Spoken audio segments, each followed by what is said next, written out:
Puis, entrez le code de sécurité au-dessus de l'écran, cliquez sur Apprenant ou parents.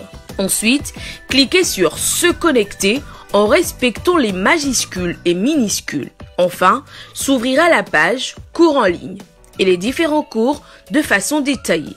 Une option Échange enseignant-élève est également mise à disposition.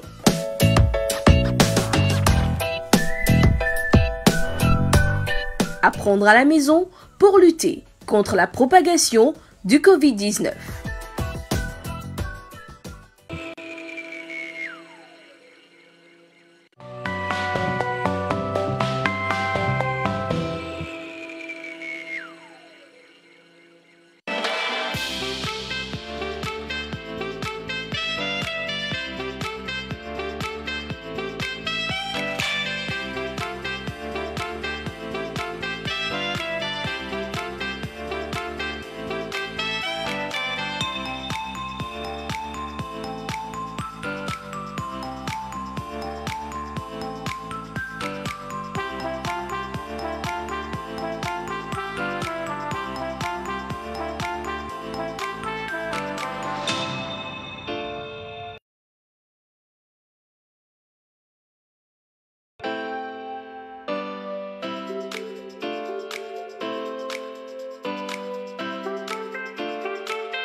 Bonjour chers parents, bonjour chers élèves de 5e année, c'est le maître Cédric et je suis très heureux d'être avec vous ce matin pour qu'ensemble nous puissions travailler comme l'on a pris l'habitude.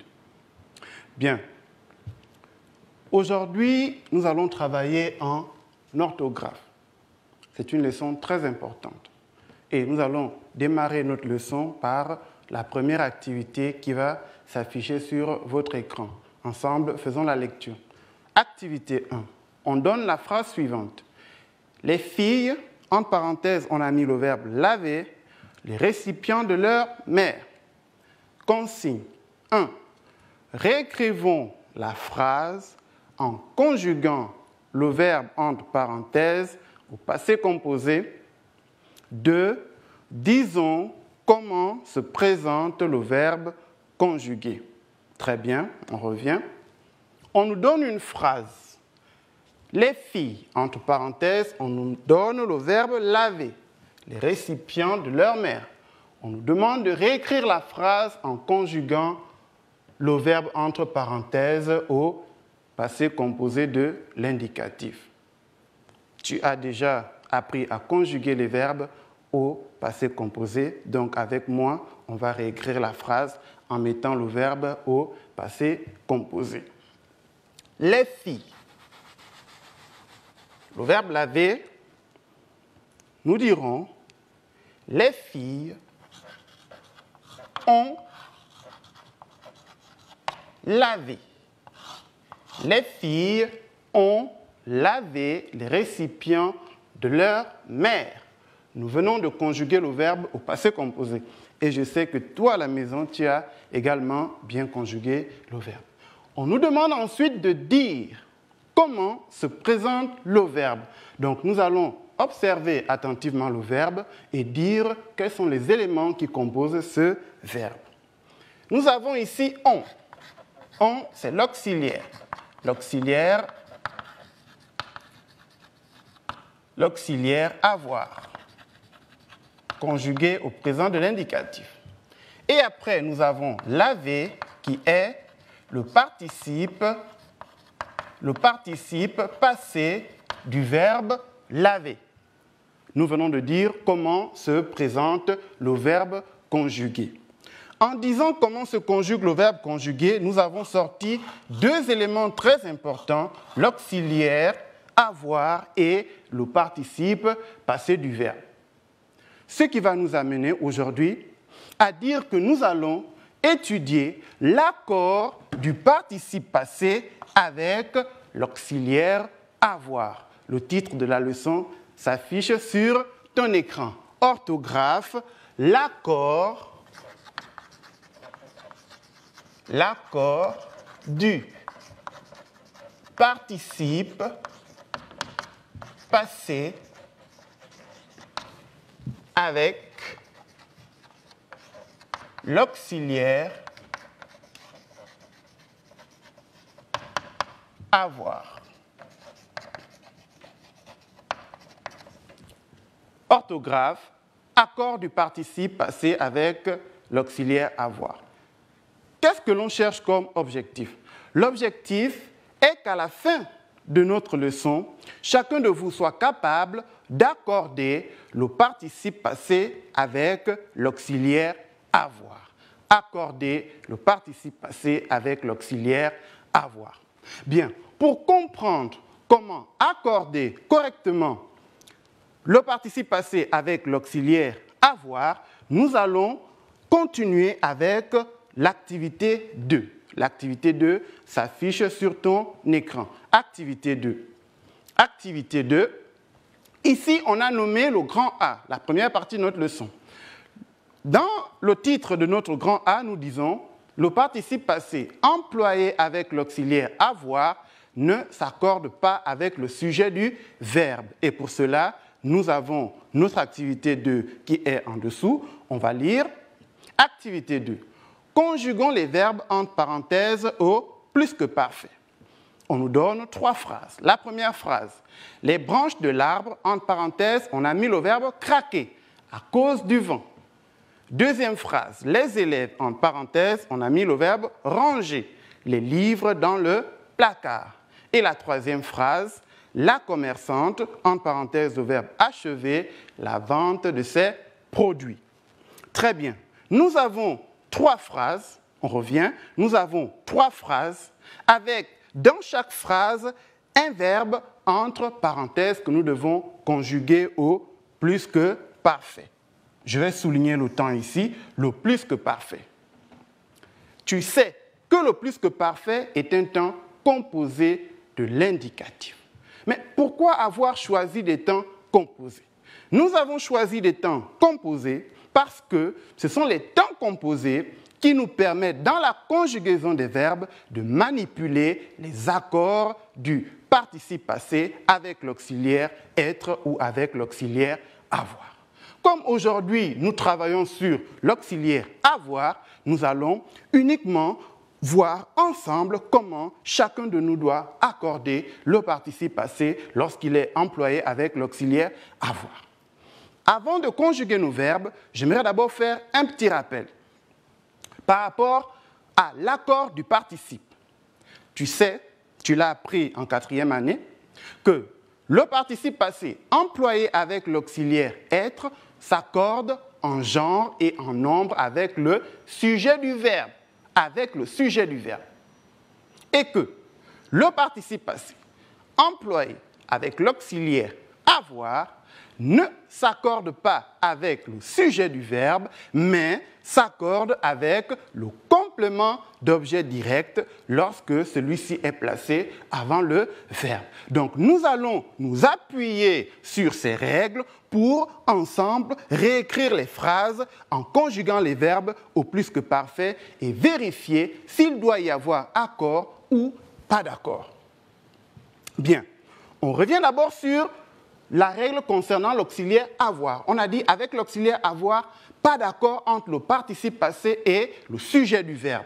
Donc ici, dans notre activité 2, nous n'allons pas nous intéresser à la relation entre le sujet et le verbe. Nous allons nous intéresser par contre à la relation entre le verbe et son complément d'objet direct. C'est sur cette base que nous verrons s'il faut accorder le participe ou il ne faut pas l'accorder. Donc, dans chaque phrase, nous allons aller chercher le complément d'objet direct et voir quelle est sa position par rapport au verbe conjugué. Bien, première phrase, les branches d'arbres, en parenthèse, on met le verbe craquer à cause du vent. Ici, voici notre verbe. On sait que le complément d'objet direct COD répond à la question qui ou à la question quoi posée après le verbe. Ici, si je pose la question, les branches d'arbres ont craqué quoi?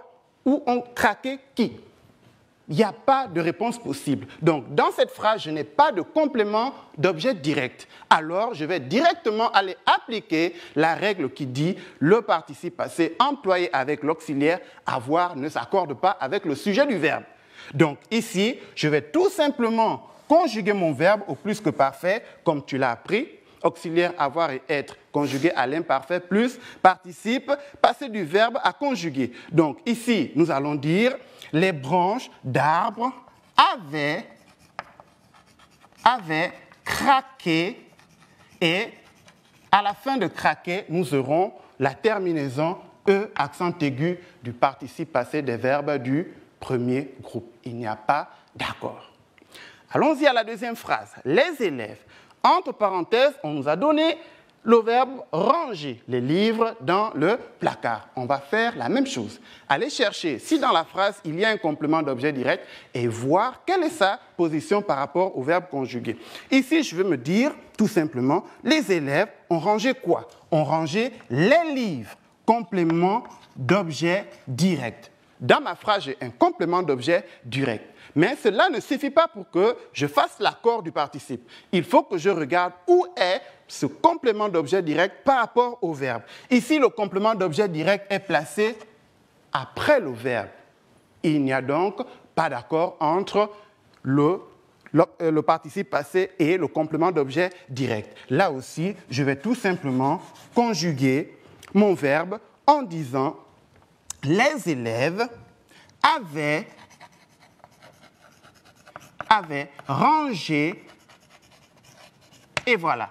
J'ai le participe qui n'est pas en accord avec le COD parce que le COD est placé après le verbe. Les élèves avaient rangé les livres dans le placard. La dernière phrase. La commerçante, en parenthèse, on a donné le verbe achever, la vente de ses produits.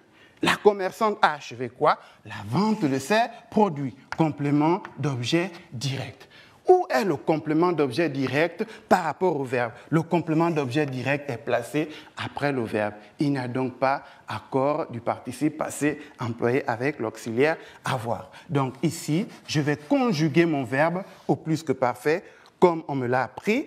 La commerçante avait achevé la vente de ses produits. Ici, mon participe passé n'est pas en accord. Donc, nous venons de comprendre que lorsque le participe passé est employé avec l'auxiliaire avoir, il ne s'accorde pas avec le sujet du verbe. Donc, lorsque je conjugue un verbe dans un temps composé et que j'emploie l'auxiliaire avoir, je dois toujours avoir le réflexe d'aller chercher dans ma phrase s'il existe un complément d'objet direct, puis de savoir quelle est la position du complément d'objet direct par rapport au verbe. S'il est après le verbe, il n'y a pas d'accord. Donc, que pouvons-nous retenir de cette première activité? Ce que je dois retenir, le participe passé employé avec l'auxiliaire avoir ne s'accorde pas avec le sujet du verbe. C'est très clair. Le participe passé employé avec l'auxiliaire avoir ne s'accorde pas avec le sujet du verbe. Très bien. J'espère que tu as bien retenu la règle et que tu ne pourras plus te tromper sur l'accord du participe lorsqu'il est employé avec l'auxiliaire avoir. Bien. Maintenant, on poursuit. Nous allons passer à la partie que j'ai nommée le grand B. Le grand B s'affiche sur ton écran. Ensemble, faisons la lecture. Dans le grand B, nous dirons le participe passé employé avec l'auxiliaire avoir s'accorde avec le complément d'objet direct. Et plus bas, tu as ton activité, l'activité 3, première partie, conjuguons les verbes entre parenthèses au passé composé. On te donne encore là 3 phrases. Le pont que l'ingénieur, entre parenthèses, nous avons le verbe aménager. Les ponts que l'ingénieur, entre parenthèses, le verbe aménager, sont de bonne qualité. Les femmes que nous, entre parenthèses, on nous donne le verbe rencontrer, sont nos voisines. Et la dernière, la pompe que, entre parenthèses, réparer, est encore en panne. Bien, maintenant, on revient. On a la première phrase. Les ponts que l'ingénieur, entre parenthèses le verbe aménager, sont de bonne qualité. On a dit, pour accorder le participe avec l'auxiliaire avoir, il faut d'abord, dans un premier temps, chercher le complément d'objet direct, puis regarder quelle est la position du complément d'objet direct par rapport au verbe. Donc, je vais à la recherche du complément d'objet direct. Ici, je vais me poser tout simplement la question, l'ingénieur a aménagé quoi? L'ingénieur a aménagé quoi? L'ingénieur a aménagé les ponts. Le groupe nominal les ponts répond à la question quoi? Le groupe nominal les ponts est donc un complément d'objet direct. Quel est le genre et le nombre de ce complément d'objet direct? Les ponts, groupe nominal, masculin, pluriel. Voilà. Groupe nominal, complément d'objet direct, masculin, pluriel. Où est le complément d'objet direct par rapport au verbe conjugué?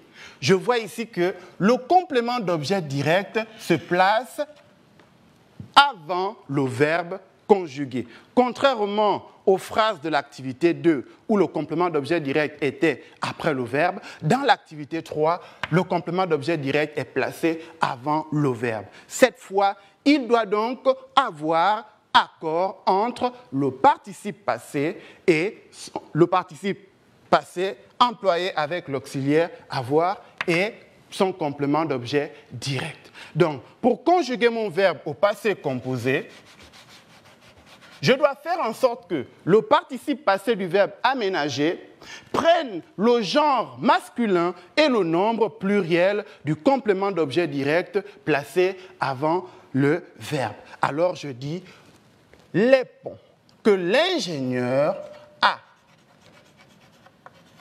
aménagés, les ponts que l'ingénieur a aménagés, E accent aigu pour le participe passé et S pour le pluriel. Donc ici, mon participe passé aménagé est en accord en genre et en nombre avec son complément d'objet direct, placé avant le verbe. Allons-y à la deuxième phrase. Les femmes que nous, entre parenthèses, on nous donne le verbe rencontrer sont nos voisines. Conjuguons le verbe au passé composé. Pour cela, cherchons d'abord le complément d'objet direct.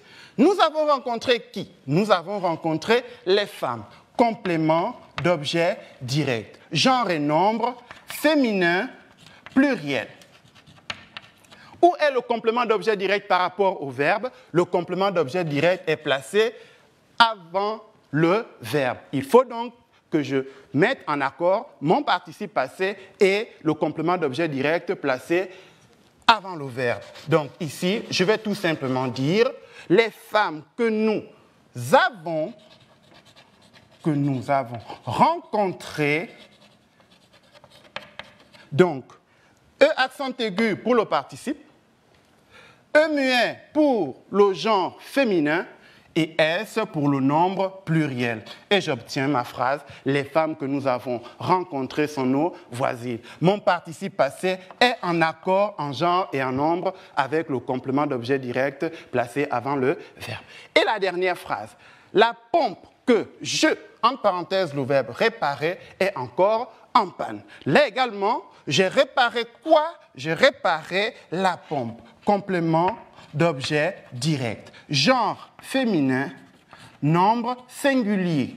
Le complément d'objet direct est placé avant le verbe, donc il faut qu'il y ait accord. Alors, je vais tout simplement dire la pompe que j'ai réparée, E accent aigu pour le participe passé, terminaison, et E muet pour le genre féminin du complément d'objet direct. Et j'obtiens la phrase « La pompe que j'ai réparée est encore en panne ». Très bien. Dans la deuxième partie, on nous donne une phrase. La femme a attrapé sa fille par le bras. La consigne s'affiche sur ton écran. Activité 3. Très bien. On te demande de donner la fonction de l'expression soulignée et de réécrire la phrase en remplaçant l'expression soulignée par le pronom personnel complément qui convient. On revient. La femme a attrapé sa fille par le bras. Quel est le verbe? A attrapé. Quelle est la fonction de l'expression soulignée? La femme a attrapé qui? Sa fille. Complément d'objet direct. Genre féminin. Nombre singulier. On me demande de réécrire la phrase en remplaçant mon groupe nominal complément d'objet direct par le pronom personnel complément d'objet direct qui convient. Je dis tout simplement, la femme l'a attrapé